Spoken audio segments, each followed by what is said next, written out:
What if the little girl you accused of stealing had actually saved your life?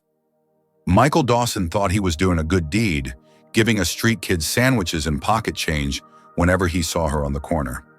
He even let his guard down, sharing bits of his day with her, listening to her stories, smiling at her crooked little jokes.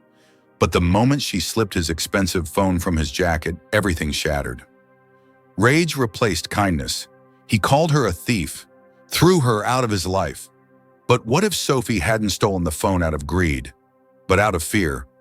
What if that trembling 12-year-old girl had discovered something terrifying, something even Michael, with his power and wealth, couldn't see coming? And what if the only reason he's still alive is because she risked everything to stop it? Stay with us, because what started as a misunderstanding on a Brooklyn street corner will soon unravel into a web of danger, betrayal, and the most unexpected kind of love. The kind that builds families not by blood, but by bravery. You won't believe how far this little girl went to protect a man who nearly turned his back on her forever. Michael Dawson had just stepped out of his black BMW when it happened. One blink, one breath, and the world tilted. His phone gone, his wallet, keys, and expensive watch still there. Only the phone had vanished. And standing before him, trembling and barefoot on the hot Brooklyn pavement, was Sophie, a 12-year-old street girl he had been feeding sandwiches to for the past 3 months. "Give it back," he growled, grabbing her thin arm. "Give me the phone. Now." "I didn't take anything," Sophie whispered, her eyes wide and glossy. Her knotted hair fell in tangles around her dirt-smudged face. Her voice shook like her bones were made of glass. "Please, Mr. Dawson. I didn't. Don't lie to me." His voice thundered louder than he intended. "I trusted you. I hugged you just now and you slipped it right out of my pocket, didn't you?" "I wasn't going to sell it," she blurted. Michael froze. "What did you say?" he demanded. I wasn't gonna sell it," she repeated, quieter. "It's not about money. Then what is it about?" he barked, yanking his arm away from her as if her skin burned. "Are you using again, trading it for pills?" "Crack don't make excuses." Sophie didn't flinch. Her lips parted as if she wanted to say something, and then closed. Slowly, she reached behind her back and pulled out the device. His latest iPhone with a shimmering silver case. Still untouched. Still locked. Still his. "I just needed to look at something," she whispered. Michael snatched it from her hand and shoved it into his jacket. "Go. And don't ever come back here again." She looked at him one last time, not with anger, not with fear, but with something deeper, something that made his chest tighten before he had time to understand why. "Goodbye, Mr. Dawson," she said. And then she walked barefoot down the cracked sidewalk, her thin figure swallowed by the late afternoon haze. Back at his penthouse, Michael poured himself a drink and tried to forget. But something gnawed at him. The weight of the phone in his pocket felt heavier. Wrong. He unlocked it. Nothing seemed missing. No contacts gone. His wallet was fine. Even his smartwatch hadn't been touched. But when he glanced at the home screen, he saw an app he'd never installed. Find My Location. Running. Active. Tracking. He didn't remember ever downloading that. Suddenly uneasy, he scrolled through recent calls. There were deleted entries. Some numbers unfamiliar. Texts had been wiped. Photos in his gallery that he didn't recall, taking blurry shots of his office building, his parking garage, the inside of his apartment lobby. A cold chill traced down his spine. Why would Sophie care about a tracking app?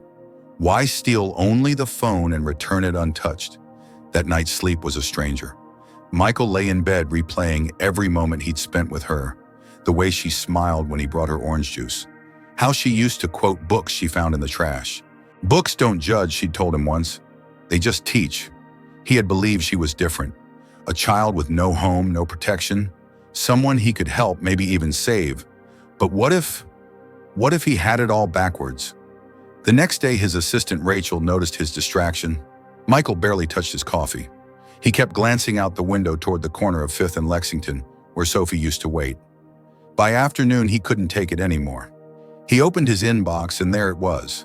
An unread email from a name he didn't recognize.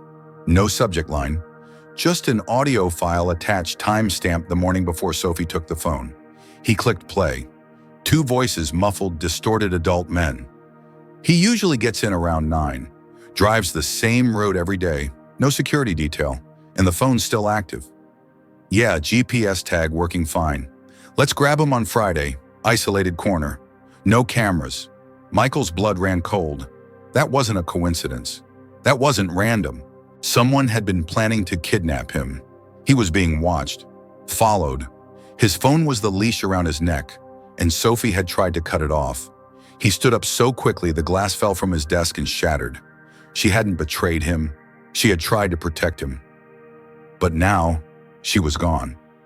Michael grabbed his coat keys and bolted for the street. He didn't know where she was or how much danger she was in, but he knew one thing: he had to find her before it was too late. And just as he reached the front door of his building, a voice in the back of his mind whispered, "What if Sophie didn't steal your phone, but your chance to survive?" We're sorry for interrupting the story at this moment, but now we want to hear from you. Do you think Sophie knew exactly what danger Michael was in? Yes or no? Would you have trusted a homeless child if they took your phone in the same situation? If this story moved you even a little, please tap the heart and like the video. It helps us keep telling stories that matter. Right now, Michael's tires screeched against the curb outside a nondescript brick building on 34th Street, a place that looked as forgettable as a lamppost, which was exactly why he needed it. The brass letters on the cracked door read, "Malone Investigations." Frank Malone stepped out of the shadows the moment Michael pushed inside. 50-ish, lean trench coat draped like a second skin, he was the kind of man who read danger the way others read weather. One look at Michael's ashen face, and he understood this wasn't about a divorcing spouse or embezzled funds. "They're hunting me," Michael said, sliding the phone across the desk. "And the only person who tried to help is a 12-year-old girl who vanished last night." Frank listened to the recorded voices, men casually planning to snatch Michael off the street, then replayed the clip at half speed. His jaw tightened. Professional cadence. Ex-military, maybe Eastern Bloc. They know patterns, not just luck. Michael's mind raced. "Can we trace Sophie cameras, traffic feeds, anything?" Frank nodded, already typing. Moments later, he pulled up grainy footage from a liquor store camera 2 blocks from 5th and Lexington.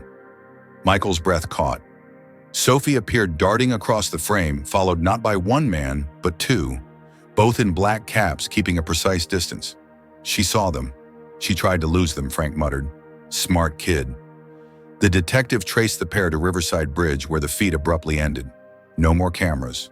No more Sophie. A pulse of helpless fury hammered in Michael's chest. "She's out there alone," he whispered, "because I threw her away." "Not alone," Frank corrected. "With the vultures, and they don't leave witnesses." By sundown, they were parked beneath the iron skeleton of an abandoned warehouse near the river, the kind of place wind itself sounded nervous passing through. Frank killed the engine. Inside the bay, a single light glowed. Voices drifted out low, joking, confident. Michael started forward. Frank grabbed his sleeve. "No hero moves. You're the $1 million package they want." Michael's voice trembled, but not from fear. "Frank, that child took a beating for me. I'm not hiding behind bulletproof glass." Frank's lips pressed into a line. "Then we play this smart." They slipped in through a side door, weaving past rusted barrels until metal catwalks loomed overhead. Below, 3 men stood around a folding table littered with duct tape, knives, and cell phones. Phones that looked heartbreakingly familiar. The tallest man turned. Robert the Wolf Sanders. Even in half light, the jagged scar on his cheek gleamed like a brand. But Michael's eyes locked on Sophie. She was tied to a chair wrist, raw hair matted with dried blood. Yet when Sanders stepped close, she didn't cower. Her stare was fierce, defiant. "You wiped his GPS," Sanders snarled. "Tell me his new routine." Sophie spat at his shoes. "Not even if you peel the sky off me." Sanders backhanded her. Michael surged forward. Frank wrenched him down just before a guard's flashlight swept the catwalk. "Give me 5 minutes," Frank hissed, easing away into the gloom.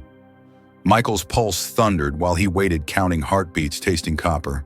5 minutes felt like 5 winters. Suddenly, the overhead lights cut out. Darkness swallowed the warehouse. Random gunfire, cracked splinters flying. Frank's diversion. Michael vaulted the railing, hit the ground hard. sprinted blind toward Sophie. He sliced through her ropes with a box cutter Frank had slipped him earlier. "Mr. Dawson," she gasped. "I've got you," he whispered, hoisting her up. She winced but clung to him. Together they staggered toward an emergency exit. Sirens wailed in the distance, Frank's call to the police paying off. A single gunshot rang out. Pain exploded in Michael's shoulder. He spun, vision blurring, to see Sanders taking aim again.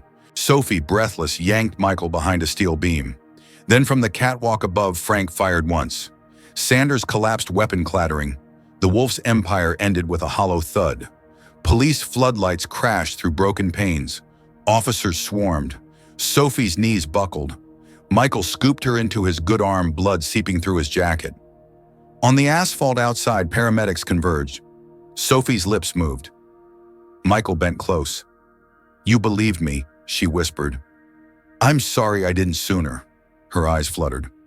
"Worth it, if you're safe." She lost consciousness. Monitors beeped, doors slammed, and an ambulance tore toward St. Jude Medical Center, red lights strobing the night. Michael watched it disappear, rain mingling with tears he didn't bother to hide. He had saved her body barely, but what about her spirit? And what kind of father would he be if he let danger find her again? The story isn't finished. In fact, the worst shadows are still waiting beyond the hospital doors. We're sorry to pause here, but we need your thoughts. Do you think Michael should risk everything to adopt Sophie, despite the threat still lurking, yes or no? Would you confront armed criminals to save someone who once saved you? If this chapter gripped you, please tap the heart and like the video so we can keep sharing stories that matter. Right now, the hum of hospital machines filled the air. But for Michael Dawson, it was the silence between the beeps that broke him. He sat motionless beside Sophie's bed at St. Jude Medical Center, his right arm in a sling, his shoulder freshly stitched. But painkillers couldn't touch the ache in his chest as he watched the girl who had risked everything for him lie unconscious, hooked up to tubes and monitors. Sophie had stopped the bleeding from his shoulder by pressing her tiny hand against the wound. She had whispered, "You're safe now," even as her own blood soaked into his shirt. The doctors said it was a miracle she was alive at all. Broken ribs, a concussion rope, burns on her wrists and ankles, internal bruising from blunt trauma. Yet her heartbeat held steady. Her will, they said, was fierce. Michael already knew that. As dawn pushed through the blinds, Michael stood, pulled the visitor chair closer, and laid a folded piece of paper on her bedside table. It was the beginning of her adoption application. He wasn't just going to help her recover, he was going to give her a home, a future, a last name. By the time Sophie opened her eyes later that evening, Michael had been there for 17 hours straight. She looked around confused, then locked eyes with him. "You stayed," her voice was barely a breath. "Always," he said, "if you'll let me." "I thought maybe you'd change your mind," she said weakly. Michael reached for her hand gently. "I changed my whole life instead." Her lip trembled. Can I stay with you? Like really stay?" He swallowed the lump in his throat. "Forever, if you want." Tears slid down her face, but she smiled through them. "Do I get to pick my room color?" He laughed for the first time in weeks. "Pink, blue, or even neon green. It's yours." Months passed. Sophie healed slowly but surely. Her nightmares came less often. The guarded way she'd flinch at footsteps faded. Her laugh returned. So did her appetite, and books she devoured them. Sometimes Michael found her asleep at the dining table, head resting on an open novel. They painted her new room together. She chose lilac with glow-in-the-dark stars on the ceiling. But trauma leaves fingerprints on the soul, and healing doesn't follow a straight line. There were days Sophie withdrew, sitting silently by the window for hours. Sometimes she'd ask things like, "Would you still want me if I wasn't brave that night?" Or, "What if I mess up again?" And every time Michael knelt in front of her and said the same thing, "You were never supposed to save me." "Sophie, but you did. Now let me save you back." Then one afternoon, as spring thawed the edge of the city, Frank Malone knocked on their door. He had a new file in hand, the last piece of the past. "The vultures are done," he said. "Robert Sanders, the wolf, is facing life without parole. We've confirmed all operations are shut down." Michael nodded, exhaling a breath he didn't know he'd held. But Sophie surprised them both when she stepped forward, head high. "I want to help other kids," she said. "There are more Sophies out there, right?" Frank smiled. More than you'd believe. 6 months later, Michael Dawson stood under a pale blue sky in front of a sleek glass building in downtown Brooklyn. Gold letters shimmered above the entrance: Sophie Dawson Foundation, shelter, school, second chances. The ribbon-cutting ceremony drew press, community leaders, and dozens of families. But Michael only had eyes for one person. Sophie stood beside him wearing a soft yellow dress, her hair in curls. She looked both nervous and radiant. "You ready?" he asked. She nodded. "We do this together, right? Always," he said. They cut the ribbon. Cameras flashed, applause followed, but the real moment came later when Sophie stepped to the microphone. "My name is Sophie Dawson," she began. "I used to sleep in alleyways and steal food from trash cans. I thought that was all life had for me." She looked out into the crowd, but one man saw more in me. Even when I disappointed him, even when he was scared. And now we're here. Not just for me, for every kid who thought they didn't matter. Michael felt tears blur his vision. Love, Sophie continued, isn't something you earn. It's something you give. And this building, it's built on love. Welcome home, everyone. The standing ovation went on for minutes. As the crowd moved inside, Michael felt a small hand slip into his. "Dad," Sophie said, "we did it." "No," he smiled, "you did it. We know ending a story like this is never easy, but maybe that's the point, because sometimes the most powerful stories are just beginning." Now we want to hear from you. Do you believe that love alone can rebuild a broken life? Would you open your home to a child with a past like Sophie's? How did this story make you feel? If it touched your heart, please comment. Note 3 below. If you feel it was just okay, drop number 2 or note 1 if you felt something was missing. And tell us, what country are you watching from? If this story resonated with you, please like, heart, and share it. You never know who might need hope today.